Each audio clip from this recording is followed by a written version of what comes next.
Muy buenas tardes, reservas de Colombia.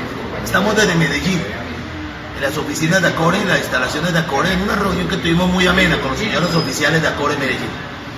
No podíamos irnos sin una serie de entrevistas a unos personajes que han marcado diferencia e hito a nivel nacional.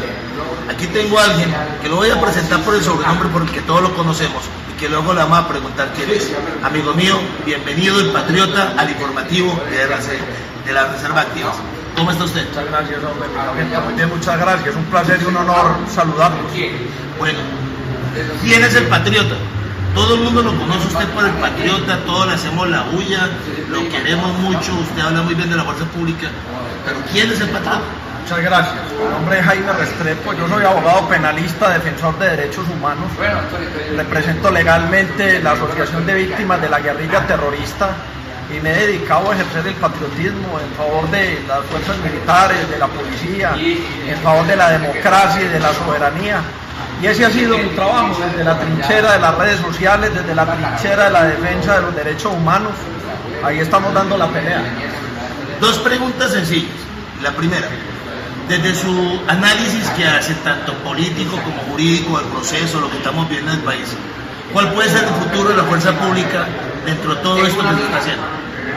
El futuro de la fuerza pública es absolutamente hostil, gris, por no decir de una vez que negro, toda vez que en La Habana se está negociando el futuro de nuestras fuerzas militares, de la policía, y para eso hay que hacer un estudio minucioso de los borradores de acuerdos que han sido publicados por el gobierno nacional y por la FARC, el proyecto de reforma rural integral, el proyecto de participación política, el borrador de acuerdo de solución al problema de las drogas y el narcotráfico, y el borrador de acuerdo que fue publicado hace más o menos 20 días en materia de víctimas y de justicia. No solo eso, la FARC entregó 100 propuestas mínimas al gobierno nacional en materia de reforma rural integral, 100 propuestas mínimas en materia de participación política y 50 propuestas mínimas en materia de solución al problema de las drogas y el narcotráfico. Y yo le diría algo, mi sargento, es más importante conocer las propuestas de las FARC que los mismos acuerdos, porque en esas propuestas mínimas se hace el análisis hacia futuro, el análisis prospectivo de lo que harán las FARC una vez estén en el poder. Muchos colombianos de una manera ingenua dicen o argumentan de que en ningún momento la población civil colombiana acompañará en las urnas a los cuadros políticos de la organización narcoterrorista FARC del ELN, y nada más lejano a eso. Hace más o menos 20 o 25 años todos pensábamos lo mismo del M-19. Era impensable para los colombianos que cuadros políticos del M-19 llegaran al poder en las diferentes ramas del poder público, y vemos cómo recientemente en el segundo cargo de poder más importante de Colombia estuvo allí un militante del M-19, el pésimo alcalde Gustavo Petro, en una alcaldía que, valga decirlo, la alcaldía de Bogotá maneja un presupuesto mayor que el de muchos países de Centroamérica. Tenemos también en el Congreso de la República militantes del M-19 como Ever Bustamante. Así las cosas, es muy importante que los colombianos todos se estudien los acuerdos de La Habana para de esa manera poder votar de una manera responsable el tema de la refrendación y no otorgarle un cheque en blanco para que Santos le entregue nuestra democracia, nuestra soberanía, nuestras instituciones, nuestra territorialidad y gobernabilidad a una organización narcoterrorista como la FARC, que ha sembrado de sangre, dolor y lágrimas a nuestra geografía nacional por más de 50 años.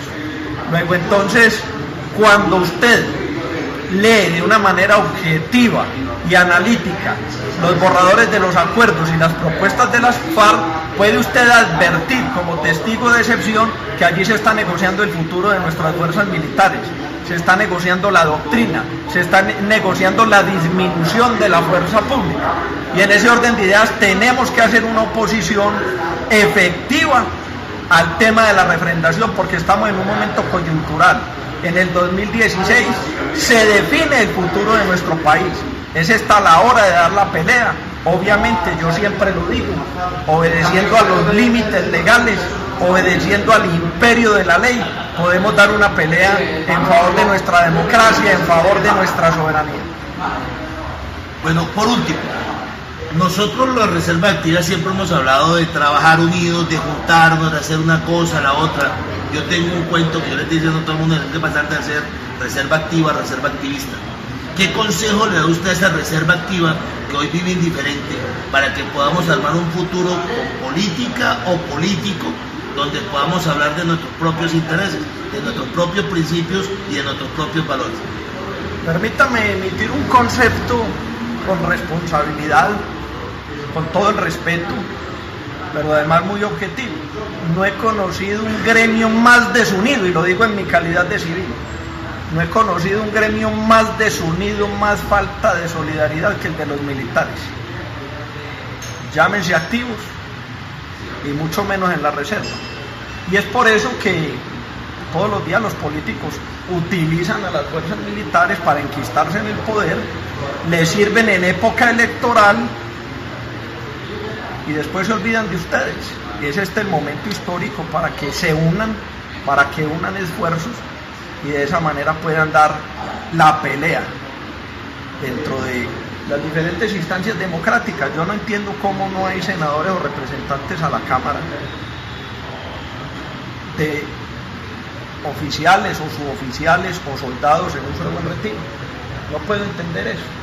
Todos los políticos en época electoral utilizan a los militares, bien sea los activos para que sus familias voten por ellos, o los oficiales o suboficiales de la reserva para que se sumen a sus campañas políticas, pero a la hora de llevar cuadros políticos al Congreso de la República brillan por su ausencia, y mucho menos hablar del gobierno nacional o de la participación de miembros de nuestras fuerzas militares o de policía en uso de buen retiro. Ya hay muchos abogados dentro de la misma administración de justicia, en altos cargos de poder, en la Corte Suprema de Justicia, en el Consejo de Estado, en los tribunales superiores de distrito, porque recuerden que la izquierda, el comunismo, la franquicia internacional del comunismo se está tomando el poder es por la administración de justicia, y es allí donde tenemos que llegar nosotros a dar la pelea, no por la impunidad, sino por la salvaguarda jurídica de nuestras instituciones, de nuestras fuerzas militares y de la policía. Un mensaje para Unidos por Colombia, que en estos momentos está viendo este noticiero a nivel nacional. El mensaje puntual es menos patriotismo de opinión y más patriotismo de acción.